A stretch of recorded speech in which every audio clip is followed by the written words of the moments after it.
चलिए शुरू करते हैं सीटेट टेट एस्टेट से संबंधित शिक्षा शास्त्र के एमसीक्यूज प्रश्न।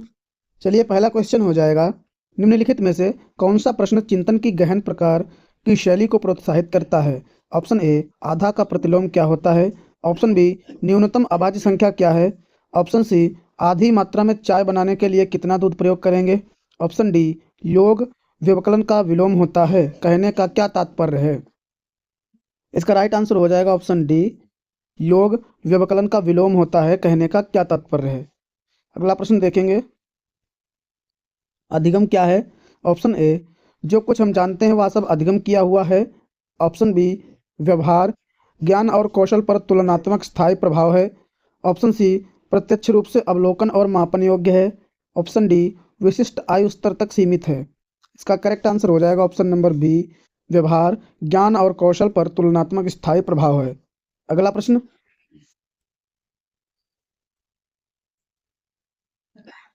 अधिगमकर्ताओं की व्यक्तिगत विभिन्नताओं की पूर्ति के लिए निम्नलिखित में से कौन सा चरण वांछनीय नहीं है? ऑप्शन ए, व्यक्तियों की योग्यताओं का सही आकलन करना। ऑप्शन बी, व्यक्तिपूरक अनुदेशन देना। ऑप्शन सी, सामाजिक आर्थिक स्तर की पहचान करना। ऑप्शन डी, विशिष्ट प्रतिभाओं की पहचान करना। इसका करेक्ट आंसर हो जाएगा ऑप्शन सी, सामाजिक आर्थिक स्तर की पहचान करना। अगला प्रश्न, निम्नलिखित में से कौन सा कथन चिंतन के विषय में गलत है? ऑप्शन ए, चिंतन में प्रतिमाएं और भाषा प्रयुक्त होती है। ऑप्शन बी, चिंतन एक प्रकार की सूचना प्रक्रमण है। ऑप्शन सी, चिंतन संज्ञानात्मक प्रक्रिया का समुच्चय है। ऑप्शन डी, चिंतन और भाषा असंबंधित है। तो इसका करेक्ट आंसर हो जाएगा ऑप्शन डी, चिंतन और भाषा असंबंधित है। अगला प्रश्न देखेंगे, निम्नलिखित में से कौन सा अधिगम नियम थॉर्नडाइक द्वारा प्रतिपादित नहीं किया गया? ऑप्शन ए, तत्परता का नियम। ऑप्शन बी, बहुअनुक्रिया का नियम। ऑप्शन सी, अभ्यास का नियम। ऑप्शन डी, प्रभाव का नियम। इसका करेक्ट आंसर हो जाएगा ऑप्शन डी, बहुअनुक्रिया का नियम। अगला प्रश्न, निम्नलिखित में से बुद्धि की कौन सी श्रेणी हॉवर्ड गार्डनर द्वारा उनके बहुकेंद्रित शिक्षा पर आधारित नहीं है? ऑप्शन ए, गणितीय कौशल। ऑप्शन बी, संगीत कौशल। ऑप्शन सी, अंतर्वैयक्तिक कौशल। ऑप्शन डी, व्यावहारिक कौशल। इसका करेक्ट आंसर हो जाएगा ऑप्शन डी, व्यावहारिक कौशल। अगला प्रश्न, निम्नलिखित में से अधिगम की कौन सी परिस्थिति बाल केंद्रित शिक्षा पर आधारित नहीं है? ऑप्शन ए, समस्या आधारित। ऑप्शन बी, अन्वेषण। ऑप्शन सी, निर्देशित अन्वेषण। ऑप्शन डी, प्रदर्शन। इसका करेक्ट आंसर हो जाएगा ऑप्शन बी, अन्वेषण। अगला प्रश्न, निम्नलिखित में से कौन सी आंतरिक अभिप्रेरणा का उदाहरण नहीं है? ऑप्शन ए, दुश्चिंता। ऑप्शन बी, उपलब्धि की आवश्यकता। ऑप्शन सी, आकांक्षा स्तर। ऑप्शन डी, प्रशंसा। इसका करेक्ट आंसर हो जाएगा ऑप्शन डी, प्रशंसा। अगला प्रश्न, बहुबुद्धि सिद्धांत के प्रवर्तक कौन थे? Option A, Howard Gardner. Option B, Alfred Binet. Option C, E L Thorndike. Option D, J P Guilford. इसका करेक्ट आंसर हो जाएगा ऑप्शन ए, हार्वर्ड गार्डनर। अगला प्रश्न, सतत और व्यापक मूल्यांकन के विषय में निम्नलिखित में से कौन सा कथन गलत है? ऑप्शन ए, यह विद्यालय आधारित मूल्यांकन है। ऑप्शन बी, इसमें विद्यार्थियों के सभी पक्ष सम्मिलित होते हैं। ऑप्शन सी, इसमें निदानात्मक मूल्यांकन सम्मिलित नहीं है। ऑप्शन डी, इसके लिए औपचारिक और अनौपचारिक दोनों प्रविधियों का प्रयोग किया जाता है। तो इसका करेक्ट आंसर हो जाएगा ऑप्शन सी, इनमें निदानात्मक मूल्यांकन सम्मिलित नहीं है। अगला प्रश्न,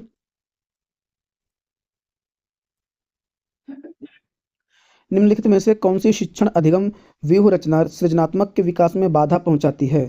ऑप्शन ए, विद्यार्थियों को लचीले ढंग से चिंतन में सहायता करना। ऑप्शन बी, विद्यार्थियों को जोखिम उठाने के लिए प्रोत्साहित करना।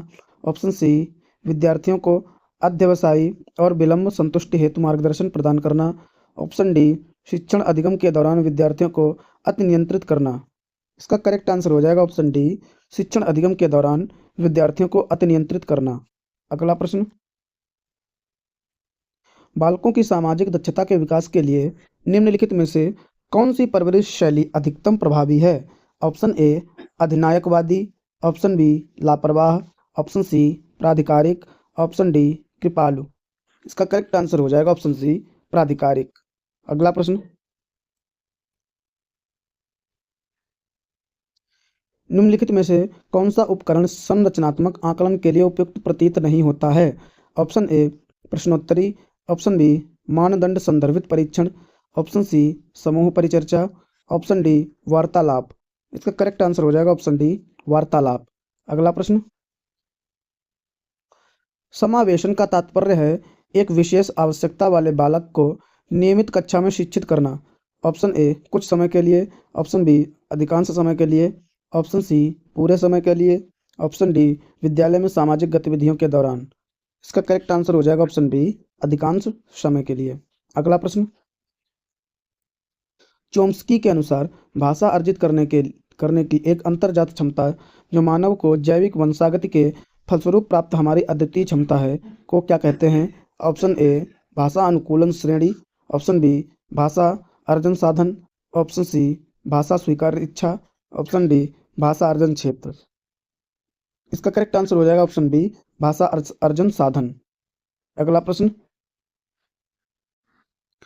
निम्नलिखित में से कौन सी व्यावहारिक विशेषता व्यक्ति के अभिप्रेरित व्यवहार से संबंधित नहीं है?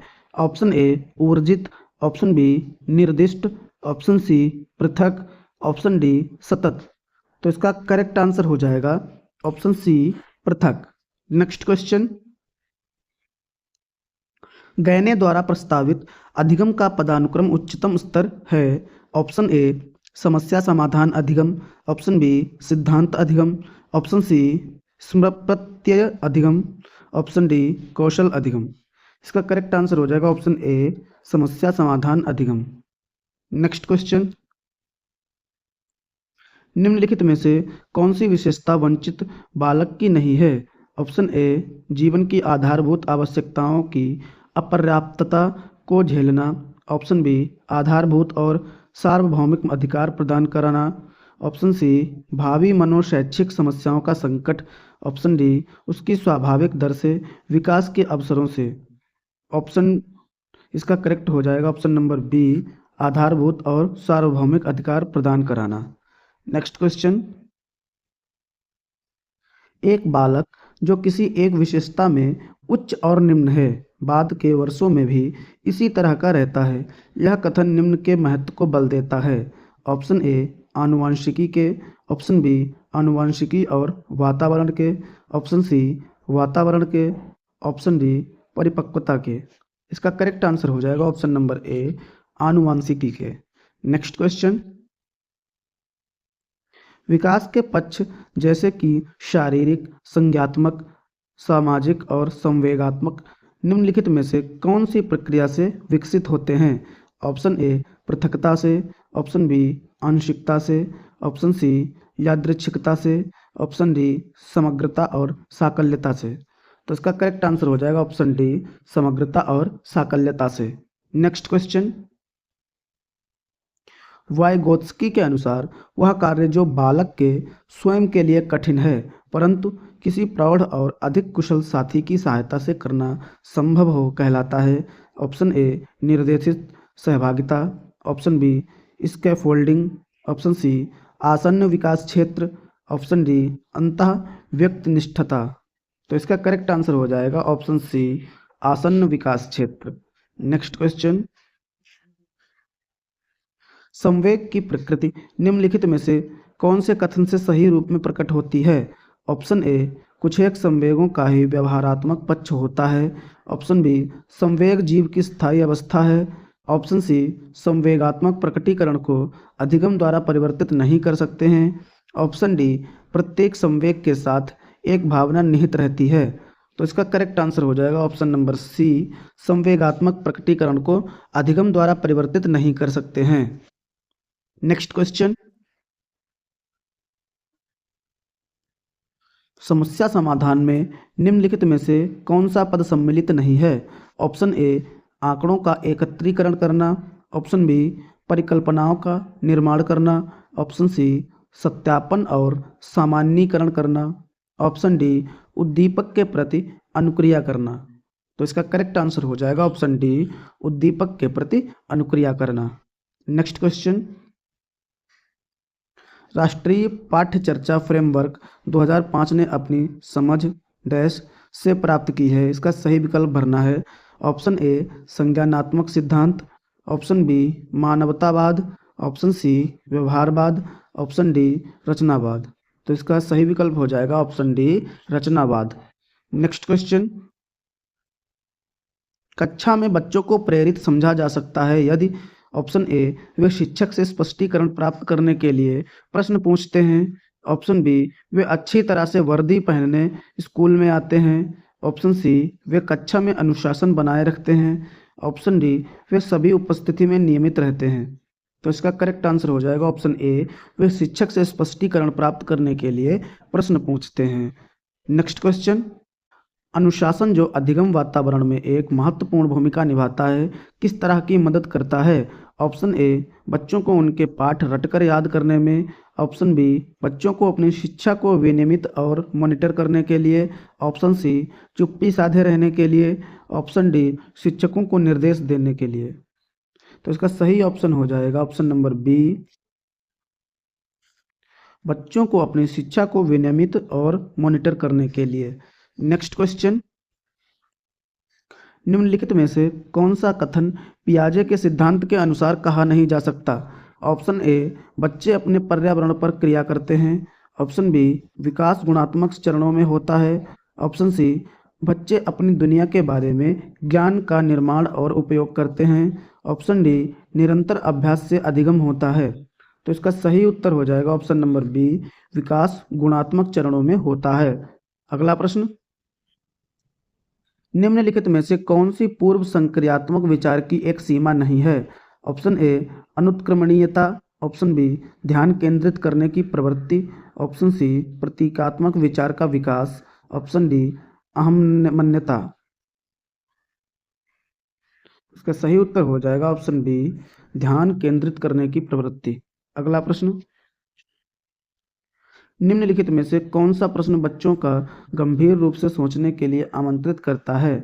ऑप्शन ए विभिन्न तरीकों से हम इसे कैसे हल कर सकते हैं, ऑप्शन बी क्या आप इसका उत्तर जानते हैं, ऑप्शन सी सही जवाब क्या है, ऑप्शन डी क्या आप इसी तरह की स्थिति के बारे में सोच सकते हैं। तो इसका सही उत्तर हो जाएगा ऑप्शन नंबर ए, विभिन्न तरीकों से हम इसे कैसे हल कर सकते हैं। अगला प्रश्न, बच्चे डैश को छोड़कर अन्य सभी के द्वारा लिंग भूमिकाएं ग्रहण करते हैं। इसका सही ऑप्शन चुनेंगे। Option A tuition, option B media, option C समाजीकरण, ऑप्शन डी संस्कृत। तो इसका सही विकल्प हो जाएगा option number A tuition. Thanks for watching consider study YouTube channel. Please subscribe this channel and press bell icon for notification. Video देखने के लिए आपका बहुत बहुत धन्यवाद। Thank you very much.